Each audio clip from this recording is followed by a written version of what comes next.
สวัสดีค่ะ ขอขอบคุณทุกท่านที่ติดตาม เรื่องเล่าโรงน้ำชาสกุลโจ เรื่องพลิกชีวิตเท่าแก่เนี้ยยุค 70 ด้วยคลังสินค้ายอดอัจฉริยะ ถ้าชอบฝากกดไลค์และกดกระดิ่งแจ้งเตือน เพื่อไม่ให้พลาดตอนใหม่ๆนะคะ บทที่ 31 คลื่นใต้น้ำที่เชิงเขาอยู่ ความสำเร็จของเฉินซีในเมืองหลวงเปรียบเสมือนดาบสองคม ป้ายประกาศเกียรติคุณที่หน้าโรงงานมิได้นำมาซึ่งความยินดีของคนทั้งหมู่บ้านเสมอไป โดยเฉพาะที่บ้านใหญ่ตระกูลเฉิน บรรยากาศกลับเต็มไปด้วยความตึงเครียดและกลิ่นอายของความแค้นที่ถูกบ่มเพาะมานาน มันจะมากเกินไปแล้ว เสียงฝ่ามือกระทบโต๊ะไม้ดังปังป้าสะใภ้ใหญ่หลิวหุยหน้าดำหน้าแดงด้วยความริษยานางเด็กเหลือขอคนนั้นมันไปทำมนต์ดำใส่ใครมาทำไมจู่ๆถึงได้กลายเป็นเศรษฐีนีมีชื่อเสียงคับประเทศขนาดนี้ นั่นสิแม่ดูชุดที่มันใส่สิผ้าไหมชั้นดีทั้งนั้น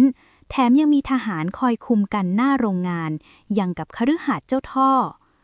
ในขณะที่สองแม่ลูกกำลังพ่นไฟแห่งความริษยาชายหนุ่มท่าทางภูมิฐานในชุดสูทสากลสีเทา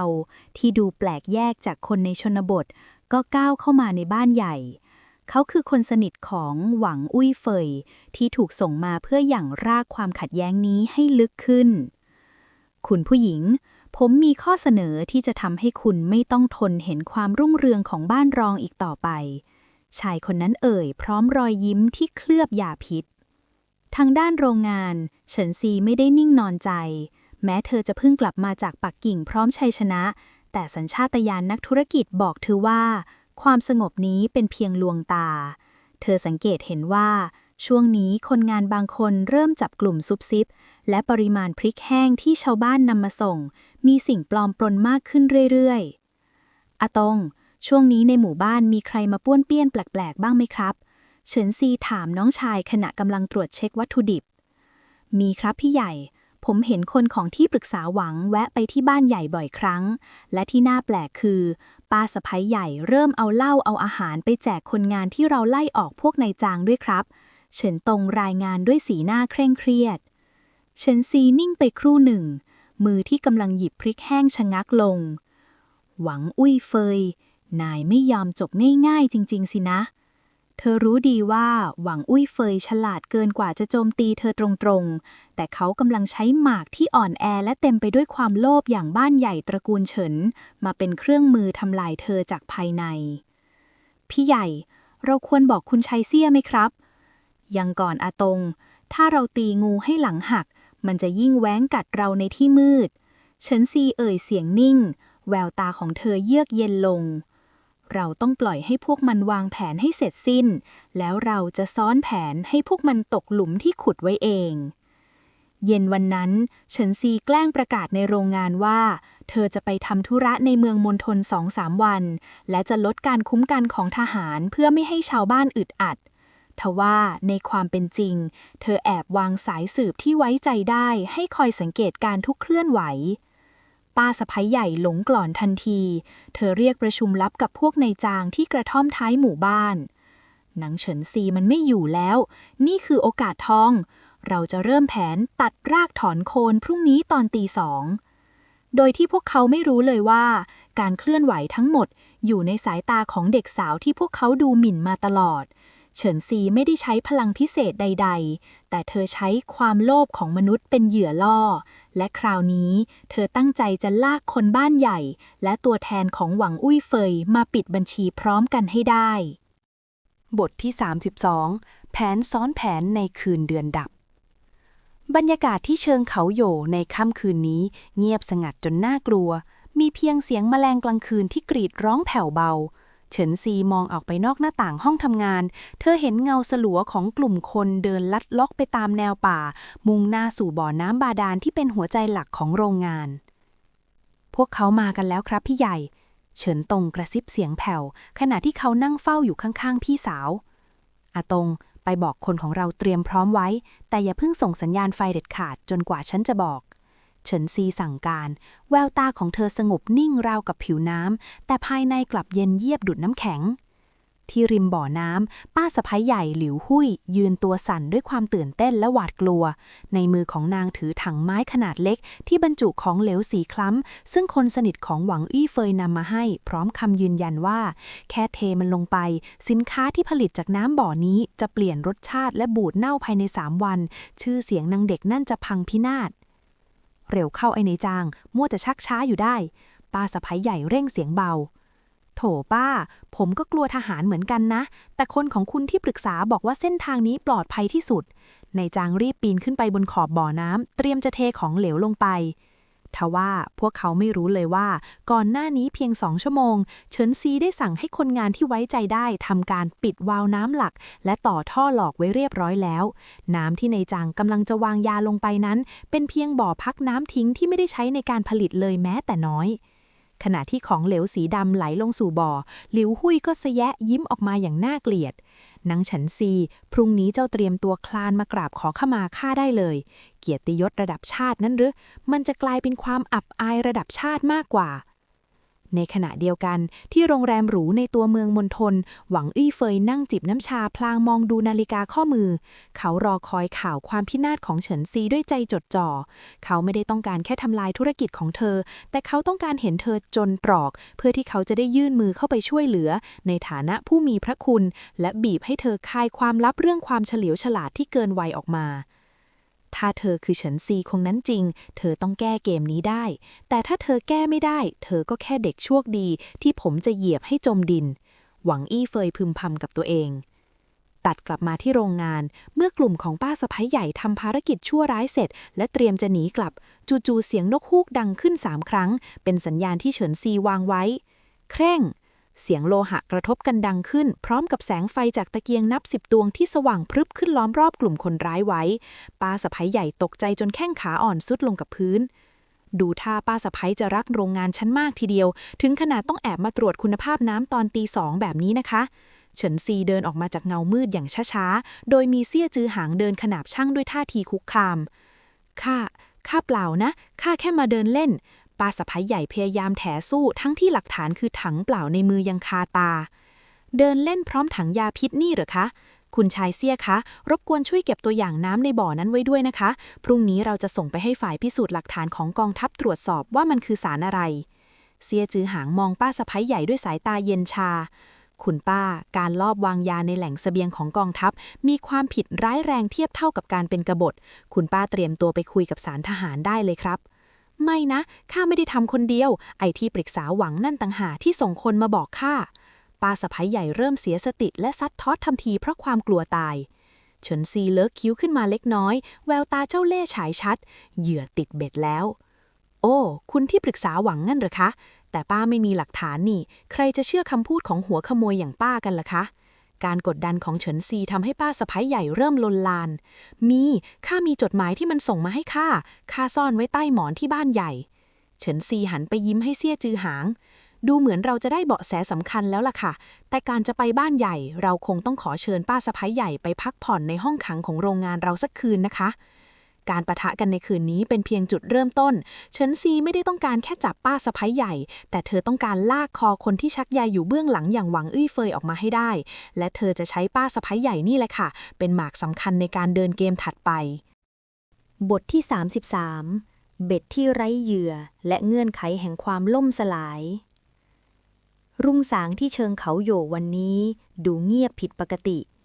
หมอกจางๆปกคลุมไปทั่วลานโรงงานแต่ภายในห้องขังชั่วคราวซึ่งเคยเป็นห้องเก็บอุปกรณ์เก่านั้นกลับคลักคลุ้งไปด้วยกลิ่นอายของความขลาดเขลาป้าสะใภ้ใหญ่หลิวหุ้ยนั่งคุดคู้ตัวสั่นอยู่บนกองฟางดวงตาที่เคยฉายแววริษยาบัดนี้เหลือเพียงความหวาดระแวงเมื่อได้ยินเสียงฝีเท้าที่สม่ำเสมอเดินเข้ามาหยุดตรงหน้าประตูไม้แกรกเฉินซีเดินเข้ามาพร้อมถ้วยน้ำอุ่นในมือเธอไม่ได้สวมชุดหรูหราแต่ความสงบนิ่งที่แผ่ออกมากลับทำให้ห้องแคบๆนั้นดูเล็กลงไปอีกน้ำค่ะป้าสะใภ้ดื่มเสียหน่อยจะได้มีแรงคุยกับคนของที่ปรึกษาหวังที่จะมาถึงในเช้านี้เฉินซีวางถ้วยลงอย่างนุ่มนวลแต่คำพูดนั้นกลับเหมือนเข็มที่ทิ่มแทงหัวใจคนฟัง เขาจะมาจริงๆหรือ หลิวหุยถามเสียงพร่ามาสิคะผลประโยชน์ระดับชาติขนาดนี้ถ้าแผนวางยาของป้าสำเร็จเขาจะได้เครดิตในการเข้ามาจัดการวิกฤตนี้ทันทีเฉินซีขยับไปนั่งบนเก้าอี้ตรงข้ามแต่ป้าต้องเลือกว่าจะเป็นคนทรยศที่ถูกทิ้งไว้กลางทางหรือจะเป็นพยานที่จะช่วยให้ตัวเองรอดพ้นจากโทษประหารเฉินซีใช้เวลาช่วงเช้านี้กดดันป้าสะใภ้ใหญ่ด้วยหลักการทางจิตวิทยาเธอไม่ได้ข่มขู่ด้วยกำลังแต่เธอเปิดเผยให้เห็นว่าหวังอู่ยี่เฟยมองป้าสะใภ้ใหญ่เป็นเพียงถุงมือที่ใช้แล้วทิ้งหากความแตกเขาจะปัดสอยทุกอย่างทิ้งทันทีความกลัวตายและชิงชังที่ถูกหลอกเริ่มครอบงำจิตใจของหลิวหุยในขณะเดียวกันที่บ้านใหญ่ตระกูลเฉินบรรยากาศกลับยิ่งย่ำแย่เฉินเม่และคนในบ้านต่างกระวนกระวายที่หลิวหุยหายไปทั้งคืนทันใดนั้น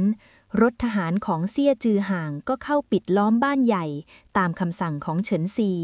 ที่ได้รับอนุมัติในฐานะเจ้าของสิทธิ์ที่ดินเขตเศรษฐกิจพิเศษพวกเจ้าจะทำอะไรนี่มันบ้านตระกูลเฉินนะเฉินเม่ตะโกนด่าทอจากบนบ้านเซี่ยจือห่างก้าวออกมาด้วยใบหน้าเรียบเฉยบ้านหลังนี้ถูกใช้เป็นสถานที่วางแผนวินาศกรรมทรัพย์สินของชาติตามกฎหมายความมั่นคงที่ดินผืนนี้และทรัพย์สินทั้งหมดในบ้านถูกอายัดไว้ตรวจสอบจนกว่าคดีจะสิ้นสุดนี่คือการตัดสายป่านครั้งแรกที่เฉินซีลงมือทำอย่างเลือดเย็นเธอรู้ดีว่าหากไม่ทำให้บ้านใหญ่สิ้นเนื้อตะประดาพวกเขาจะไม่มีวันสำนึกและจะกลับมาเป็นหนามหยอกอกเธอไม่จบไม่สิ้นกลับมาที่โรงงานเมื่อเวลาใกล้เที่ยมรถยนต์คันสีดำคุ้นตาแล่นเข้ามาจอดที่หน้าสำนักงานคนสนิทของหวังอูยี่เฟยเดินลงมาด้วยท่าทางลำพองใจเขาถือเอกสารคำสั่งเข้าควบคุมสถานการณ์ฉุกเฉินมาด้วยหวังจะมาสวมรอยเป็นผู้กอบกู้หลังจากที่น้ำในบ่อถูกวางยาไปแล้วเฉินซีเดินออกไปต้อนรับด้วยใบหน้าที่ดูวิตกกังวลอย่างแนบเนียนคุณผู้ช่วยคะเกิดเรื่องใหญ่แล้วค่ะน้ำในบ่อของเรามีปัญหาจริงๆด้วยคนงานที่เริ่มงานตอนเช้าท้องเสียกันหมดเลยค่ะจริงหรือคะแม่น้ำเฉินซีผู้ช่วยคนนั้นแสงทำเป็นตกใจทั้งที่ในใจแทบจะกระโดดโลดเต้นถ้าอย่างนั้นผมในฐานะตัวแทนที่ปรึกษาหวังจำเป็นต้องขออายัดโรงงานและตรวจสอบกระบวนการผลิตทั้งหมดทันทีนะครับเพื่อความปลอดภัยของประชาชนเขายื่นเอกสารให้เฉินซีเซ็นยินยอมแววตาของเฉินซีสั่นไหวเล็กน้อยก่อนจะหยิบปากกาขึ้นมาแต่ก่อนเซ็นฉันอยากให้คุณดูผลการวิจัยอะไรบางอย่างก่อนค่ะเฉินซีผายมือไปยังห้องปฏิบัติการเล็กๆที่เธอเพิ่งตั้งขึ้นทันทีที่ก้าวเข้าไปในห้องผู้ช่วยของหวังอูยี่เฟยถึงกับหน้าถอดสีเมื่อเห็นป้าสะใภ้ใหญ่หลิวหุยนั่งอยู่ท่ามกลางเจ้าหน้าที่สารวัตรทหารและบนโต๊ะมีขวดน้ำยาที่เขาเป็นคนมอบให้นางวางอยู่เป็นหลักฐานป้าสะใภ้บอกว่าน้ำนี้คุณเป็นคนส่งให้เธอเองกับมือไม่ทราบว่าในฐานะผู้ช่วยที่ปรึกษาเศรษฐกิจคุณเอาน้ำยาที่ทำลายระบบย่อยอาหารของมนุษย์แบบนี้มาจากไหนหรือคะเฉินซีถามเสียงเย็นแววตาที่เคยกังวลเมื่อครู่เปลี่ยนเป็นแววตาของผู้ล่าที่ดักเหยื่อไว้ได้ติดกับนี่มันเรื่องเข้าใจผิดนางแก่คนนี้มันใส่ร้ายข้าเข้าใจผิดหรือเปล่าไม่รู้แต่การที่คุณเดินทางมาพร้อมเอกสารสั่งปิดโรงงานก่อนที่ฉันจะแจ้งเรื่องน้ำมีปัญหาเสียอีกมันช่างเป็นความบังเอิญที่สมบูรณ์แบบจนหน้าขนลุกเลยนะคะเซียจือห่างก้าวเข้ามาล็อกกุญแจมือผู้ช่วยคนนั้นทันทีที่ปรึกษาหวังคงต้องมีคำอธิบายเรื่องนี้ยาวแน่ที่ปักกิ่งเฉินซีมองดูความวุ่นวายตรงหน้าด้วยความรู้สึกที่ยังไม่วางใจเด็ดขาดเธอรู้ดีว่าหวังอูยี่เฟยยังไม่ล้มเพราะเสียผู้ช่วยคนเดียวแต่นี่คือการเตือนครั้งใหญ่ว่าเธอไม่ใช่เหยื่อให้เขามาเคี้ยวง่ายอีกต่อไปแล้วขณะที่เจ้าหน้าที่คุมตัวผู้ช่วยและป้าสะใภ้ใหญ่ออกไปเฉินซีหันไปมองทางบ้านใหญ่ที่ตอนนี้ถูกทหารปิดล้อมอยู่เธอสั่งการกับเซี่ยจือห่างเบาๆว่าคุณชายเซี่ยคะทรัพย์สินที่ยึดได้จากบ้านใหญ่ทั้งหมดให้นำมาตั้งเป็นกองทุนเยียวยาชาวบ้านที่ถูกหลอกใช้และประกาศให้ทุกคนรู้ว่า นี่คือผลของการทรยศต่อหมู่บ้านของเราบทที่33จบลงที่ความพ่ายแพ้ของเบี้ยล่างทั้งสองฝ่ายแต่ในขณะเดียวกันที่มณฑลข้างเคียงหวังอูยี่เฟยที่ได้รับรายงานความล้มเหลวกลับไม่ได้มีท่าทีโกรธจัดอย่างที่คิดเขากลับค่อยๆฉีกรายงานทิ้งไปแล้วหยิบแผนที่อีกฉบับขึ้นมา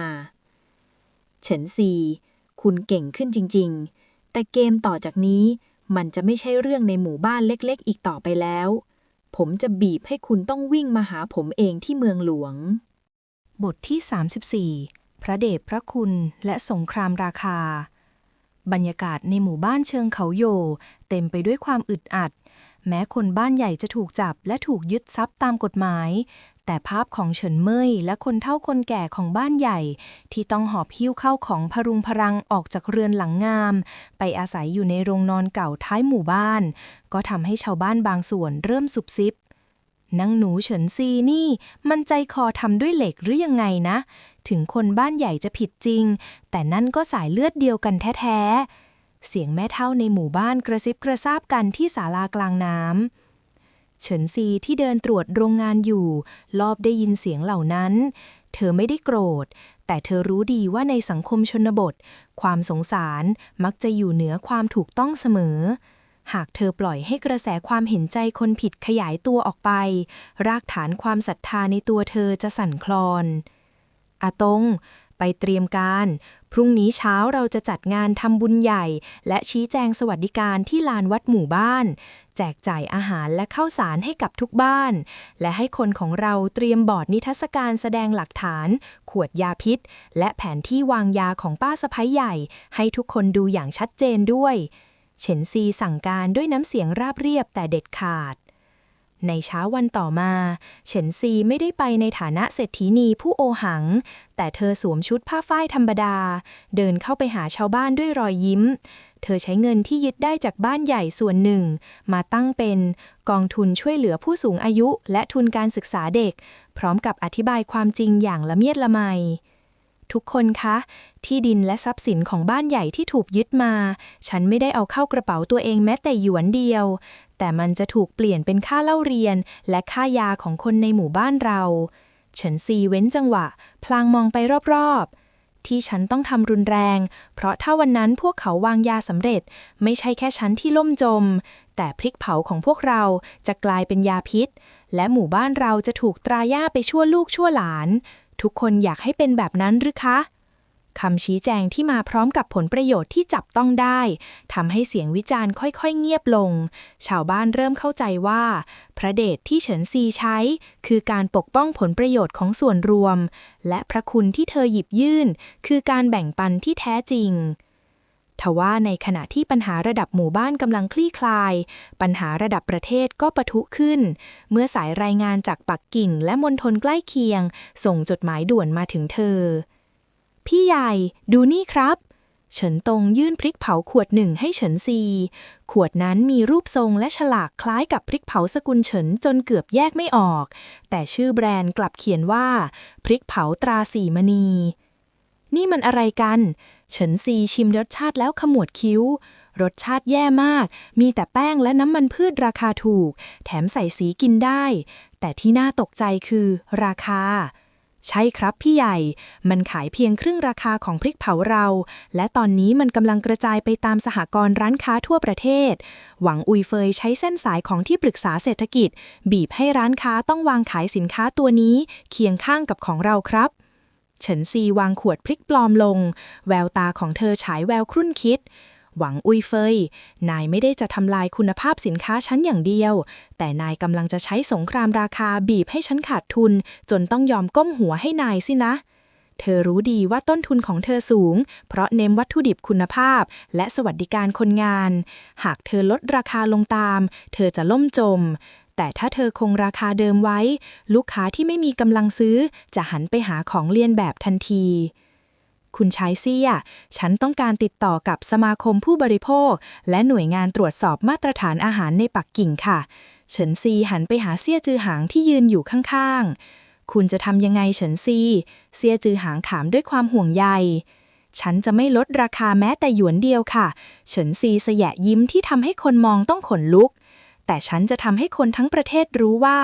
สิ่งที่เขาใส่ลงไปในขวดนั้นไม่ใช่แค่ของราคาถูกแต่มันคือขยะอันตรายที่ปลอมปนเข้ามาในนามของรัฐ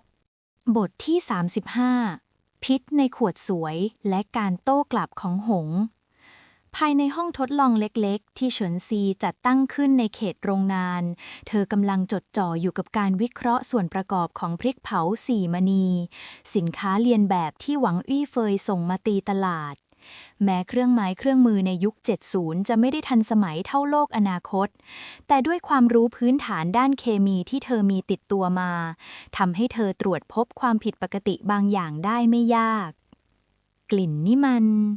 เฉินซีขมวดคิ้วพลางใช้แท่งแก้วคนของเหลวสีคล้ำไม่ใช่แค่พริกกับน้ำมันพืชธรรมดาแต่มันคือสารกันเสียกลุ่มบอแร็กซ์และน้ำมันใช้ซ้ำที่ผ่านการฟอกสีพี่ใหญ่สารพวกนี้มันอันตรายขนาดนั้นเลยเหรอครับเฉินตงถามด้วยความสงสัยขณะมองดูผลการทดลองที่พี่สาวเขียนลงบนกระดาษอันตรายถึงชีวิตถ้ากินสะสมไปนานๆอะตงเฉินซีวางแท่งแก้วลงแววตาเย็นเยียบหวังอี้เฟยเลือกใช้วิธีลดต้นทุนที่ต่ำช้าที่สุดเพื่อให้ได้ราคาที่ถูกจนไม่มีใครสู้ได้เขาไม่ได้สนใจเลยว่าประชาชนที่ซื้อไปกินจะเป็นอย่างไรเขาแค่ต้องการทำลายฉันซีรู้ดีว่าลำพังคำพูดของเด็กสาวชาวบ้านอย่างเธอคงไม่มีน้ำหนักพอจะสั่นคลอนที่ปรึกษาเศรษฐกิจอย่างหวังอี้เฟยได้เธอจึงเริ่มแผนที่ซับซ้อนกว่านั้นวันต่อมาเฉินซีเดินทางเข้าเมืองมณฑลเพื่อพบกับบรรณาธิการหนังสือพิมพ์เสียงทหารซึ่งเป็นกระบอกเสียงที่ทรงอิทธิพลและขึ้นตรงกับสายงานของคุณชายเซี่ยเธอไม่ได้มาเพื่อขอให้เขาลงข่าวโจมตีแต่เธอมาพร้อมกับจดหมายเปิดผนึกและผลการทดสอบจากห้องวิจัยกลางของกองทัพที่เซี่ยจือหางช่วยประสานงานให้นี่คือหลักฐานว่าสินค้าที่กำลังระบาดอยู่ในสหกรณ์ขณะนี้มีสารปนเปื้อนที่ส่งผลต่อระบบไตและทางเดินอาหารครับเซี่ยจือหางเอ่ยเสียงเข้มพลางวางเอกสารประกอบการพิจารณาบรรณาธิการเท่ามองดูเอกสารแล้วเงยหน้ามองเฉินซีแม่หนูเฉินซีเรื่องนี้ใหญ่มากนะถ้าข่าวนี้ออกไปมันจะกระทบถึงความเชื่อมั่นของระบบสหกรณ์มณฑลและที่ปรึกษาหวังโดยตรงเจ้าแน่ใจนะว่าสู้ไหวถ้าเรานิ่งเฉยชีวิตประชาชนจะกลายเป็นเครื่องสังเวยความโลภค่ะเฉินซีตอบด้วยน้ำเสียงที่เด็ดเดี่ยวฉันไม่ได้สู้เพื่อยอดขายพริกเผาสกุลเฉินแต่ฉันสู้เพื่อความปลอดภัยของโต๊ะอาหารทุกบ้านในมณฑลนี้ขณะที่กระแสข่าวเริ่มก่อตัวในที่ลับเฉินซีก็เริ่มแผนรุกในที่แจ้งเธอประกาศเปิดตัวพริกเผาสกุลเฉินรุ่นแบ่งปันในเมื่อเขาใช้ราคาบีบเราก็ต้องมีทางเลือกที่คุณภาพไม่เสียเฉินซีอธิบายกับคนงานเราจะเปลี่ยนจากขวดแก้วหรูหราเป็นถุงพลาสติกหนาพิเศษและลดขนาดลงเพื่อให้ราคาถูกลงเท่ากับของเลียนแบบแต่หัวใจสำคัญคือรสชาติและวัตถุดิบต้องดีเหมือนเดิมนี่คือการทำกำไรน้อยลงเพื่อรักษาตลาดซึ่งเป็นกลยุทธ์ที่หวังอี้เฟยไม่คาดคิดว่าแม่ค้าชาวบ้านจะกล้าเฉือนเนื้อตัวเองเพื่อสู้ศึกไม่กี่วันต่อมาพาดหัวข่าวหนังสือพิมพ์เสียงทหารกระจายไปทั่วเมืองภัยมืดในขวดพริกตรวจพบสารพิษปนเปื้อนในสินค้าเลียนแบบราคาถูกเตือนประชาชนระวังสุขภาพข่าวนี้เปรียบเสมือนระเบิดที่ลงกลางโต๊ะทำงานของหวังอี้เฟยประชาชนที่เริ่มมีอาการปวดท้องและคลื่นไส้จากการกินพริกเผาปลอมต่างก็พากันแห่ไปคืนสินค้าและเรียกร้องค่าเสียหายที่สำนักงานสหกรณ์ความเชื่อมั่นในพริกเผาสี่มณีพังทลายลงในชั่วข้ามคืนหวังอี้เฟยทุบโต๊ะทำงานจนแจกันร่วงแตกนางเฉินซีเธอใช้หมากนี้หรือเธอไม่ได้แค่ขายของแต่เธอใช้สื่อมวลชนเป็นอาวุธเขารู้ทันทีว่าเขาประเมินเธอต่ำไปเฉินซีไม่ได้สู้แบบแม่ค้าแต่เธอสู้แบบนักวางแผนระดับรัฐที่รู้จักใช้กระแสสังคมบีบให้เขากลายเป็นผู้ร้ายในสายตาประชาชน ขณะที่เชิงเขาอยู่เฉินซีมองดูแถวของชาวบ้านที่มาเข้าคิวซื้อพริกเผารุ่นแบ่งปันด้วยรอยยิ้มที่ไม่ได้มาจากชัยชนะในเกมการค้าเพียงอย่างเดียวแต่มาจากความภูมิใจที่เธอได้ปกป้องผู้บริโภคของเธอไว้ได้ด้วยสงครามราคาน่ะมันจบแล้วค่ะคุณที่ปรึกษาเฉินซีพึมพำกับลมหนาวที่พัดผ่านแต่สงครามความน่าเชื่อถือน่ะคุณแพ้ฉันตั้งแต่วินาทีที่คุณคิดจะใส่พิษลงในขวดแล้วบทที่ 36 เงาที่ขยับตัวและราคาของความสำเร็จชัยชนะเหนือพริกเผาสีมณีทำให้ชื่อเสียงของโรงงานเชิงเขาโหยอยู่พุ่งสูงขึ้นจนฉุดไม่อยู่คำสั่งซื้อหลั่งไหลมาจากสหกรณ์ทั่วมณฑลแต่ความรุ่งโรจน์ที่ถาโถมเข้ามากลับกลายเป็นภาระหนักอึ้งบนบ่าของเด็กสาววัย 18พี่ใหญ่ครับเครื่องบดพริกตัวเก่ามันเริ่มรับงานไม่ไหวแล้วใบมีดมันทื่อจนบดไม่ละเอียดคนงานต้องทำงานล่วงเวลาจนเริ่มล้ากันหมดแล้วฉันตรงรายงานด้วยสีหน้าที่เป็นกังวลขณะมองดูแถวถังพริกที่รอคิวแปรรูปเฉินซีนิ่งเงียบแววตาของเธอมองไปยังโรงเรือนที่เต็มไปด้วยควันไฟและหยาดเหงื่อในโลกอนาคตเธอแค่กดปุ่มสั่งงานเครื่องจักรไฟฟ้าทุกอย่างก็จบแต่ในยุค 70 ที่ไฟฟ้ายังเข้าไม่ถึงทุกจุดแบบนี้แรงงานคนคือหัวใจหลักแต่แรงงานคนก็มีขีดจำกัดถึงเวลาที่ต้องใช้ตัวช่วยแล้วสินะคืนนั้นเฉินซีรอจนทุกคนหลับสนิทเธอเดินเข้าไปในส่วนลึกของคลังวัตถุดิบที่ปิดมิดชิดเธอหลับตาลงจดจ่อจิตเข้าสู่คลังสินค้ายอดอัจฉริยะสายตาเธอกวาดมองไปที่เครื่องบดสแตนเลสระบบไฮดรอลิกแบบใช้มือหมุนและทุ่นแรงซึ่งเป็นเทคโนโลยีกึ่งสมัยใหม่ที่ไม่ดูแปลกตาจนเกินไปในยุคนี้แต่มันมีประสิทธิภาพสูงกว่าเครื่องบดหินแบบเดิมหลายเท่าทว่าทันทีที่เธอพยายามจะดึงเครื่องจักรหนักหลาย10 กิโลกรัมนั้นออกมาความรู้สึกประหลาดก็จู่โจมเธออย่างรุนแรงหัวใจของเธอเต้นผิดจังหวะราวกับเรี่ยวแรงทั้งหมดในร่างกายอาทิเลือดและลมหายใจถูกเครื่องจักรนั้นสูบไปใช้เป็นพลังงานในการเคลื่อนย้ายข้ามมิติเฉินซีซุดตัวลงคุกเข่ากับพื้นปูนใบหน้าที่เคยผุดผ่องกลับซีดเผือดหยาดเหงื่อเย็นเฉียบไหลโซมกายเธอต้องใช้เวลานานเกือบ1 นาทีกว่าจะรวบรวมสติให้มั่นและดึงเครื่องจักรนั้นออกมาสำเร็จเสียงเครื่องจักรวางลงบนพื้นดังกึกพร้อมกับสติของเฉินซีที่ดับวูบลงในเงามืดเฉินซีเสียงเรียกที่คุ้นเคยพร้อมกับสัมผัสอุ่นๆที่ประคองร่างเธอไว้ทำให้เธอค่อยๆลืมตาขึ้นแสงตะเกียงสลัวๆเผยให้เห็นใบหน้าที่เต็มไปด้วยความตระหนกของเซี่ยจือหางเขาแอบมาตรวจตราความปลอดภัยรอบโรงงานตามความเคยชินจนมาพบเธอนอนสลบอยู่คุณเข้ามาได้ยังไงเฉินซีถามเสียงแหบพร่าพยายามจะลุกขึ้นแต่กลับไร้เรี่ยวแรงผมเห็นไฟในโกดังเปิดอยู่เลยเข้ามาดูนี่คุณเป็นอะไรไปแล้วของพวกนี้เซี่ยจือหางมองไปยังเครื่องบดสแตนเลสแวววาวที่ตั้งอยู่กลางห้องเขานิ่งไปครู่หนึ่งแววตาฉายแววสงสัยอย่างชัดเจนแต่เพียงครู่เดียวเขาก็เลือกที่จะเก็บความสงสัยนั้นไว้แล้วก้มลงช้อนร่างที่สั่นเทยของเฉินซีขึ้นแนบอกอย่าเพิ่งพูดอะไรเลยร่างกายคุณเย็นมากผมจะพาคุณไปหาหมอไม่ห้ามไปโรงพยาบาลเด็ดขาดเฉินซีคว้าสาบเสื้อเขาไว้แน่นแค่พาฉันกลับห้องและห้ามบอกใครเรื่องที่เห็นในวันนี้แม้แต่พ่อกับแม่ของฉันเซี่ยจือหางมองสบตาที่สั่นระริกแต่ยังคงความดื้อรั้นของเธอเขารู้สึกได้ถึงกำแพงที่เธอสร้างไว้เพื่อปกป้องความลับบางอย่างแต่วินาทีนี้เขาสนใจเพียงชีวิตของคนในอ้อมแขนตกลงผมจะไม่ถามอะไรทั้งนั้นเขาเดินผ่านความมืดมิดของโรงงานมุ่งหน้าสู่บ้านพักแต่จากนี้ไปคุณต้องยอมให้ผมเป็นคนดูแลคุณในฐานะที่ปรึกษาด้านความปลอดภัยหรือในฐานะอะไรก็ได้ที่คุณยอมให้ผมเป็นแต่อย่าแบกทุกอย่างไว้คนเดียวแบบนี้เลยนะคำพูดที่เรียบง่ายแต่หนักแน่นของเขาทำให้เฉินซีที่เคยเชื่อว่าความสัมพันธ์ซื้อได้ผลประโยชน์เริ่มรู้สึกถึงความอบอุ่นที่ประหลาดเธอไม่ได้ให้เงินเขาไม่ได้ให้ผลประโยชน์ใดในคืนนี้แต่เขากลับเป็นคนที่โอบอุ้มเธอไว้ในยามที่เธอเปราะบางที่สุดกำแพงที่ชื่อว่าความระแวงในใจเท่าแก่น้วงสาวเริ่มปรากฏรอยคร้าวเล็กๆเป็นครั้งแรกโดยที่เธอเองก็ไม่รู้ตัวบทที่ 37 เงาอาถรรพ์และพันธสัญญาในห้องพักฟื้น กลิ่นอายของสมุนไพรต้มคละคลุ้งไปทั่วห้องนอนเล็กๆของเฉินซีแสงแดดยามเช้าที่ลอดผ่านรอยแตกของหน้าต่างไม้ไม่ได้ทำให้เท่าแก่เนี้ยสาวรู้สึกสดชื่นขึ้นเลยเธอนอนนิ่งอยู่บนเตียงร่างกายรู้สึกหนักอึ้งราวกับถูกหินทับความเจ็บปวดจากการจ่ายราคาให้กับมิติลับยังคงหลงเหลืออยู่ในรูปของความอ่อนเพลียอย่างรุนแรง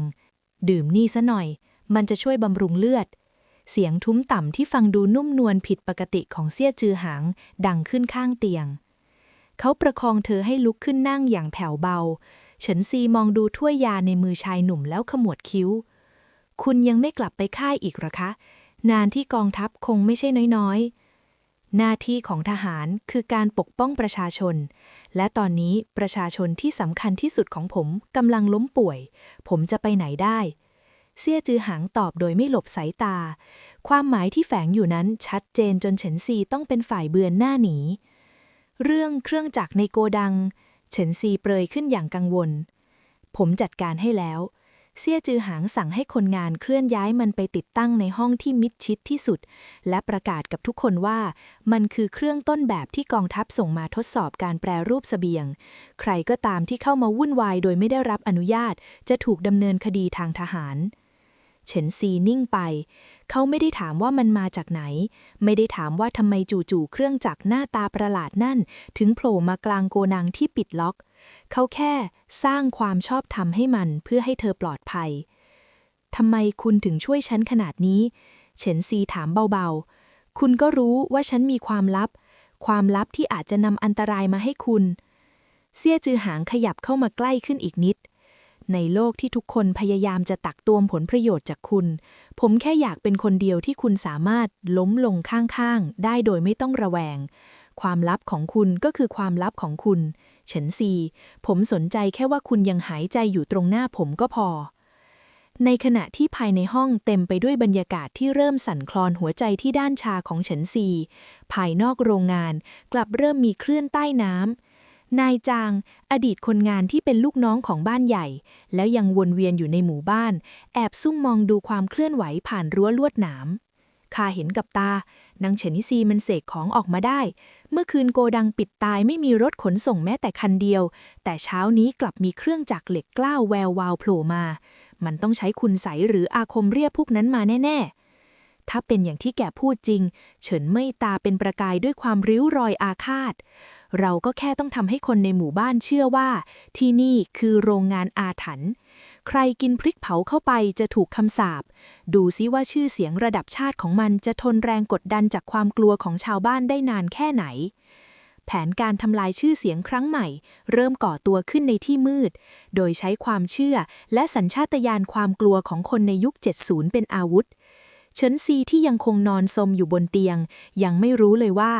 ราคาที่เธอต้องจ่ายให้กับมิติลับครั้งนี้ไม่ได้มีเพียงแค่หยาดเหงื่อและแรงกายแต่มันกำลังจะดึงเอาด้านมืดของสังคมชนบทออกมาโจมตีเธอในวันที่เธออ่อนแอที่สุดพักผ่อนเถอะเซี่ยจือหางกระซิบพลางห่มผ้าให้เธอข้างนอกนั่นผมจะจัดการเองเฉินซีลับตาลงพร้อมกับความรู้สึกประหลาดความรู้สึกว่าความรักที่ไม่มีเงินมาเกี่ยวข้องอาจจะไม่ใช่เพียงนิทานหลอกเด็กอย่างที่เธอเคยเชื่อในโลกอนาคตซะแล้วบทที่ 38 คำสาปในขวดพริกและหยาดน้ำตาแห่งความอ่อนแอเพียงไม่กี่วันหลังจากเครื่องจักรลึกลับปรากฏขึ้นกลิ่นอายของความไม่ไว้วางใจก็ปกคลุมไปทั่วหมู่บ้านเชิงเขาอยู่ดุจหมอกพิษข่าวลือที่เริ่มจากบ้านใหญ่ตระกูลเฉินแพร่กระจายไปเร็วกว่าไฟลามทุ่งชาวบ้านที่เคยยิ้มแย้มแย่งกันมาทำงานบัดนี้กลับยืนจับกลุ่มกันอยู่ที่หน้าประตูรั้วโรงงานด้วยสีหน้าหวาดระแวงเขาว่ากันว่านางหนูเฉินซีขายวิญญาณให้ผีป่าผีเขาแลกกับเหล็กไหลที่บดพริกได้เองโดยไม่ต้องใช้แรงคนใหญ่เท่าคนหนึ่งกระซิบพลางยกมือท่วมหัวใครกินพริกขวดนี้เข้าไปจะถูกผีสิงสู่กินตับไตไส้พุงนะมึงเฉินซีที่ยังคงมีใบหน้าซีดเซียวและร่างกายที่สั่นเทาพยายามพยุงตัวลุกขึ้นจากเตียงแม้จะรู้สึกเหมือนโลกหมุนคว้างทุกครั้งที่ขยับกายพี่ใหญ่อย่าเพิ่งลุกเลยครับข้างนอกนั่นสถานการณ์ไม่ดีเลยเฉินตงวิ่งเข้ามาในห้องด้วยความตื่นตระหนก มีชาวบ้านกลุ่มใหญ่เอาพริกเผามาคืนที่หน้าโรงงานพวกเขาบอกว่ากลัวคำสาปและคนงานเกือบครึ่งไม่ยอมเข้ากะเช้าครับฉันต้องออกไปอาตงเฉินซีเอ่ยเสียงพร่าถ้าฉันนิ่งเฉยความกลัวจะกลายเป็นความจริงและสิ่งที่ฉันสร้างมาทั้งหมดจะพังเพราะลมปากของคนพวกนั้นเสียจือหางที่กำลังจัดเตรียมหน่วยคุ้มกันเดินเข้ามาเห็นเข้าพอดีเขาปราดเข้าไปประคองไหล่ที่บอบบางของเธอไว้คุณยังไม่ไหวเฉินซีร่างกายคุณยังฟื้นฟูไม่ถึงครึ่งเลยนะคุณชายเซี่ยในโลกของธุรกิจความน่าเชื่อถือเหมือนแก้วบางๆถ้ามันร้าวแล้วจะประสานยากเฉินซีสบตาเขาแววตาที่หม่นแสงโดยพิษไข้แต่ยังแฝงความดื้อรั้นช่วยเป็นไม้เท้าให้ฉันหน่อยได้ไหมคะพาฉันออกไปพิสูจน์ให้พวกเขาเห็นเซี่ยจือหางมองความมุ่งมั่นนั้นแล้วได้แต่ถอนใจด้วยความจำยอมเขาถอดเสื้อคลุมทหารของเขาออกมาคลุมไหล่ให้เธอเพื่อกำบังลมหนาวและให้ความอบอุ่นที่หน้าโรงงานบรรยากาศกำลังเดือดพล่านเฉินเมื่อยืนอยู่ท่ามกลางชาวบ้านแซงทำเป็นร้องไห้คร่ำครวญทุกคนดูสิขนาดน้องสาวฉันเองยังล้มป่วยหาสาเหตุไม่ได้นั่นเป็นเพราะอาถรรพ์ที่นางเรียกมาเข้าตัวยังไงล่ะใครยังกล้ายุ่งกับโรงงานนี้ก็เตรียมตัวตายตามกันไปได้เลยหยุดพูดเพ้อเจ้อได้แล้วเฉินไม่เสียงของเฉินซีแม้จะเบาแต่กลับทรงพลังพอที่จะทำให้ความวุ่นวายเงียบสงัดลงเธอเดินออกมาโดยพิงร่างเข้ากับแขนแข็งแรงของเซี่ยจือหางทุกก้าวย่างของเธอเต็มไปด้วยความพยายามอย่างยิ่งยวดสิ่งที่พวกคุณเห็นไม่ใช่คุณไสยไม่ใช่อาถรรพ์เฉินซีเอ่ยพลางกว่าสายตามองชาวบ้านแต่มันคือเครื่องจักรที่สร้างจากเหล็กกล้าและกลไกที่ถูกคิดค้นมาเพื่อทุ่นแรงคนถ้าเครื่องจักรเป็นผีสางงั้นปืนทหารที่พวกคุณเคารพยำเกรงก็คงเป็นมนต์ดำเหมือนกันใช่ไหมคะเธอส่งสัญญาณให้เฉินตงเปิดประตูโกดังให้ชาวบ้านมองเห็นเครื่องบดสแตนเลสแวววาวดูให้เต็มตาค่ะนี่คือสิ่งที่จะทำให้พวกเราไม่ต้องแบกครกบดพริกจนหลังขดหลังแข็งอีกต่อไปนี่คือสิ่งที่จะทำให้หมู่บ้านเรากลายเป็นมหาอำนาจทางการค้าทว่าในจังหวะที่เธอพยายามจะเดินเข้าไปสาธิตการทำงานของเครื่องจักรด้วยตัวเองความเจ็บปวดแปลบที่ขั้วหัวใจก็จู่โจมขึ้นมาอีกครั้งร่างกายที่ฝืนใช้พลังมิติลับมามากเกินไปก่อนหน้าประท้วงอย่างรุนแรงเฉินซีสะดุดเท้าตัวเองร่างทั้งร่างส่วนเซลงแสงอาทิตย์ที่จ้าอยู่ตรงหน้าเริ่มจะกลายเป็นความมืดมิดเฉินซีเซี่ยจือหางคว้านร่างเธอไว้ได้ทันก่อนที่เธอจะล้มกระแทกพื้นท่ามกลางเสียงอุทานของชาวบ้านเธอนอนหอบหายใจโรยรินอยู่ในอ้อมกอดของเขาหยาดน้ำตาที่เกิดจากความเจ็บปวดทางกายและความคับแค้นใจไหลซึมออกมาทางหางตาเป็นครั้งแรกที่ชาวบ้านเห็นเฒ่าแก่เนี้ยผู้เก่งกาจในสภาพที่เปราะบางและน่าเวทนาถึงขนาดนี้เซี่ยจือหางเงยหน้าขึ้นจ้องมองชาวบ้านและเฉินเม่ยด้วยดวงตาที่ลุกโชนด้วยโทสะใครยังกล้าพูดเรื่องคำสาปไร้สาระนี่อีกผมจะถือว่าเป็นการปล่อยข่าวลือทำลายความมั่นคงของชาติผู้หญิงคนนี้สละแรงกายแรงใจสร้างทุกอย่างมาเพื่อพวกคุณแต่พวกคุณกลับตอบแทนเธอด้วยความระแวงงั้นหรอบรรยากาศเริ่มเปลี่ยนไปความสงสารเริ่มเข้ามาแทนที่ความกลัวเมื่อเห็นเฉินซีหมดสติไปจริงๆในขณะที่พยายามจะช่วยพัฒนาหมู่บ้านเซี่ยจือหางไม่รอช้าเขาอุ้มเธอกลับเข้าด้านในทันทีโดยทิ้งให้ชาวบ้านยืนมองหน้ากันด้วยความรู้สึกผิดในนิทราที่แสนทรมานเฉินซีฝันถึงโลกอนาคตที่เธอมีเงินหมื่นล้านแต่ไร้คนเหลียวแลทว่าในฝันนั้นกลับมีเสียงทุ้มต่ำคอยกระซิบเรียกชื่อเธออยู่ตลอดเวลาเสียงที่บอกเธอว่าเธอไม่ได้อยู่ตัวคนเดียวในโลกที่โหดร้ายนี้แล้วบทที่ 39 พักฟื้นในรอยร้าวและเงาที่คืบคลานความเงียบเข้าปกคลุมห้องพักของเฉินซีมานานกว่า48ชั่วโมงมีเพียงเสียงเข็มนาฬิกาไม้เก่าๆที่เดินสม่ำเสมอและเสียงลมหายใจที่ยังคงแผ่วเบาของร่างบนเตียงเซี่ยจือหางไม่ได้กลับไปที่ค่ายทหารตามคำสั่งพักผ่อนที่เขาได้รับเขาเลือกที่จะนั่งเฝ้าอยู่ข้างเตียงสลับกับการออกไปคุมงานที่หน้าโรงงานเพื่อให้มั่นใจว่าคนงานจะไม่ขวัญเสียไปมากกว่านี้คุณมันดื้อด้านจริงๆเฉินซีเซี่ยจือหางพึมพำพลางใช้ผ้าชุบน้ำอุ่นซับตามหน้าผากและลำคอของเธออย่างเบามือในระหว่างที่เขาขยับตัวประคองร่างเธอขึ้นเพื่อเปลี่ยนผ้าปูที่นอนเขาสังเกตเห็นซองผ้าใบเล็กๆที่ซ่อนอยู่ใต้หมอน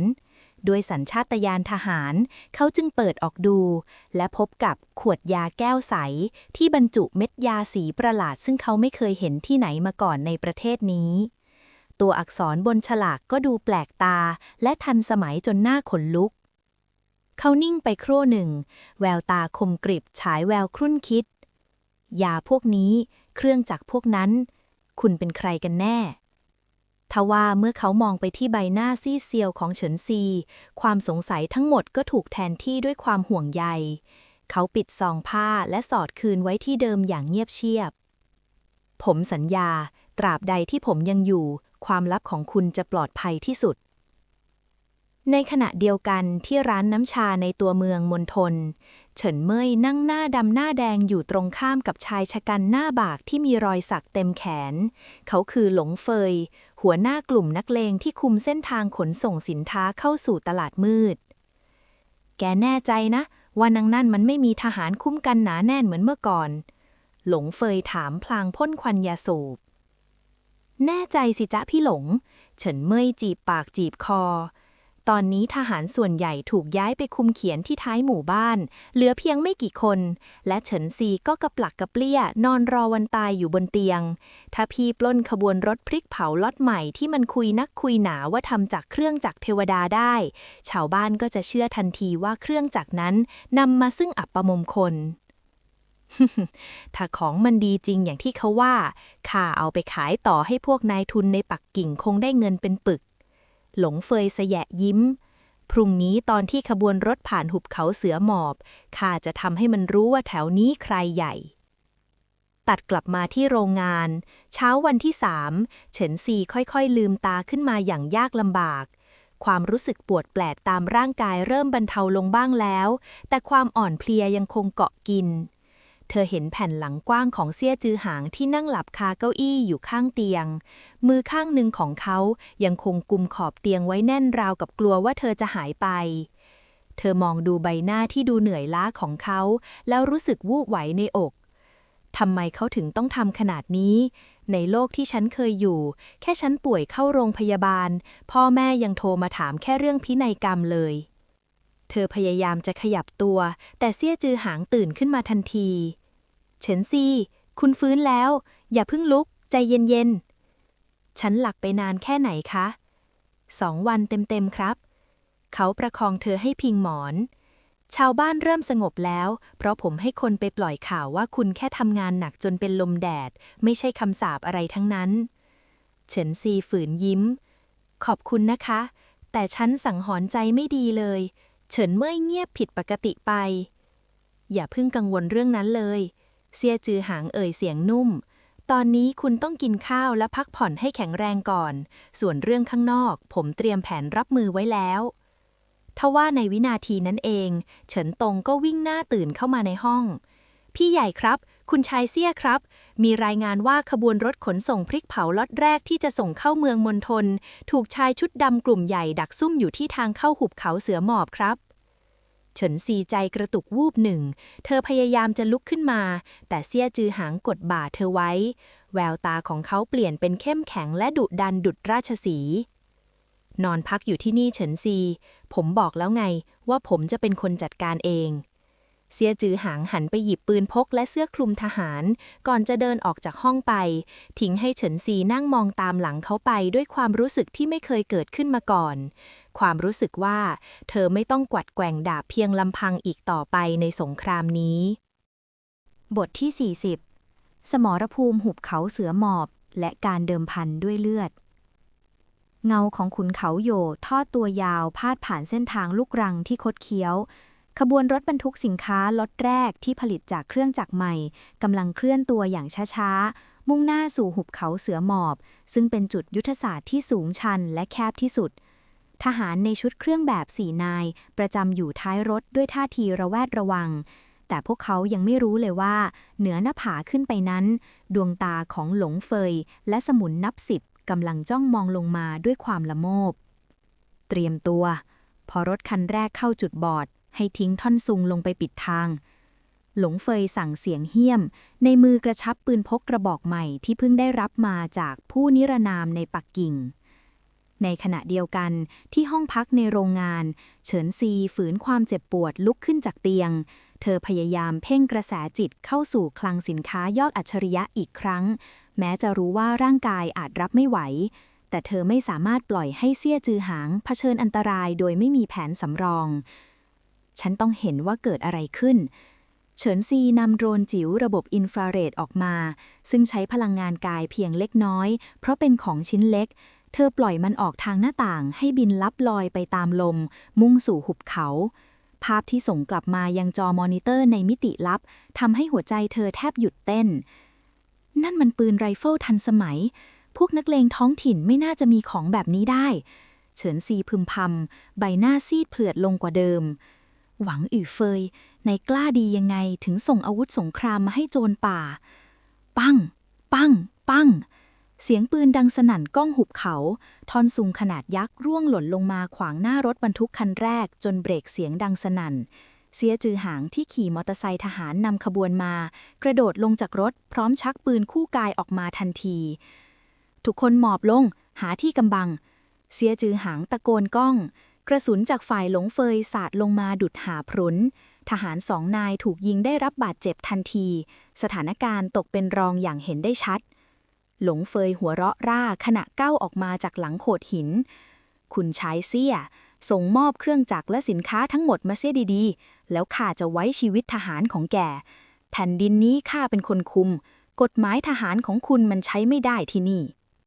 เซี่ยจือหางหลบอยู่หลังล้อรถบรรทุกเลือดไหลซึมจากรอยถลอกที่แก้มแต่แววตาของเขากลับนิ่งสนิทหลงเฟยแกกำลังทำผิดกฎหมายวินาศกรรมทรัพย์สินของรัฐโทษประหารชีวิตคือทางเดียวที่แกรออยู่งั้นก็ไปรอรับโทษในนรกเถอะหลงเฟยเองปืนไปที่เซี่ยจือหางในวินาทีที่วิกฤตที่สุดเฉินซีที่มองผ่านโดรนรู้ดีว่าเธอต้องทำอะไรบางอย่างเธอไม่สามารถดึงอาวุธใหญ่ออกมาได้แต่เธอสามารถสร้างปัจจัยแทรกแซงได้เธอใช้มิติลับสั่งการปล่อยระเบิดควันแบบเข้มข้นสุดจากโดรนจิ๋วลงไปกลางวงของพวกนักเลงพรึบควันสีขาวหนาทึบกระจายตัวอย่างรวดเร็วบดบังทัศนวิสัยของหลงเฟยและลูกน้องจนมองไม่เห็นแม้แต่ฝ่ามือตัวเองเสียงไอโขกโคลกเขกดังขึ้นทั่วบริเวณนี่มันควันอะไรวะข้ามองไม่เห็นหลงเฟยสะบดลั่นเสียจือหางไม่ปล่อยให้โอกาสทองหลุดลอยเขาพุ่งตัวออกจากที่กำบังดุจพยัคฆ์เขาประชิดตัวหลงเฟยท่ามกลางหมอกควันการปะทะด้วยมือเปล่าและพานใต้ปืนเกิดขึ้นอย่างรวดเร็วเสียจือหางใช้ทักษะการต่อสู้ที่เหนือกว่าจัดการปลดอาวุธหลงเฟยและล็อกคอเขาไว้ได้ในที่สุดวางอาวุธไม่งั้นหัวหน้าแกตายเสียงของเสียจือหางกังวานก้องหุบเขาเมื่อควันเริ่มจางลงลูกน้องของหลงเฟยเห็นหัวหน้าถูกคุมตัวและทหารเสริมที่เฉินซีแอบส่งข่าวผ่านเฉินตงให้รีบตามมาเริ่มปรากฏตัวขึ้นพวกนักเลงจึงพากันขว้างอาวุธและยอมจำนนเสียจือหางยืนหอบหายใจกลางสมรภูมิเขามองไปที่ท้องฟ้าเห็นวัตถุสีดำเล็กๆบินลับหายไปในก้อนเมฆเขาขมวดคิ้วด้วยความสงสัยแต่ก็มีความรู้สึกอุ่นซาบซ่านในใจฉันซีคุณช่วยผมไว้อีกแล้วสินะไม่กี่ชั่วโมงต่อมาขบวนรถที่เต็มไปด้วยรอยกระสุนแต่สินค้ายังครบถ้วนก็แล่นเข้ามาในหมู่บ้านชาวบ้านที่ยืนรอดูเหตุการณ์ต่างก็เงียบกริบเมื่อเห็นหลงเฟยเจ้าพ่อที่พวกเขาเกรงกลัวถูกมัดมือไขว้หลังเดินตามท้ายรถบรรทุกมาเฉินซีพยุงร่างกายที่อ่อนล้ายืนรออยู่หน้าโรงงานเซียจือหางเดินตรงเข้าหาเธอทั้งคู่สบตากันเนินนานโดยไม่มีคำพูดใดๆสินค้าปลอดภัยและผมก็ปลอดภัยครับเซียจือหางเอ่ยเบาๆเฉินซีมองดูรอยแผลบนใบหน้าของเขาและคราบเลือดที่ติดอยู่ตามเสื้อผ้าหยาดน้ำตาที่เธอพยายามกลั้นไว้ก็ไหลออกมาอย่างไม่อาจห้ามได้เลยเธอซบหน้าลงกับอกเขา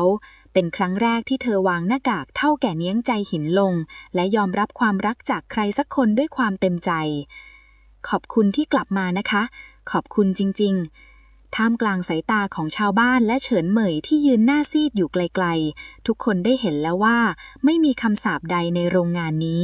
มีเพียงผู้หญิงที่แกร่งกล้าและชายหนุ่มที่พร้อมจะสละชีวิตเพื่อเธอและนั่นคือเกราะคุ้มกันที่แข็งแกร่งที่สุดที่เงินทองก็ซื้อไม่ได้